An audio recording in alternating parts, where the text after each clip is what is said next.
Ug tagaan ko higayon na kaning 100,000 akong gastuhon.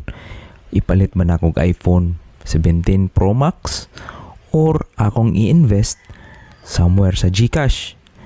Ako gitong pilion ang akong investment. Iporlong na nimo ang imuhang material desire. Kay kana, once na mapalit na nimong butang na iPhone, for example, mapalit nimo 100,000, once na mo gawas na tindahan, ang value ana 70,000 na lang. So muna gitawag og depreciation value. So angay ba na siya? Muna akong pananaw, dili gyud ko hilig mo palit og mahalong butang na dili maka-return of investment. So, mo na mga mindset sa mga kwartahan, no?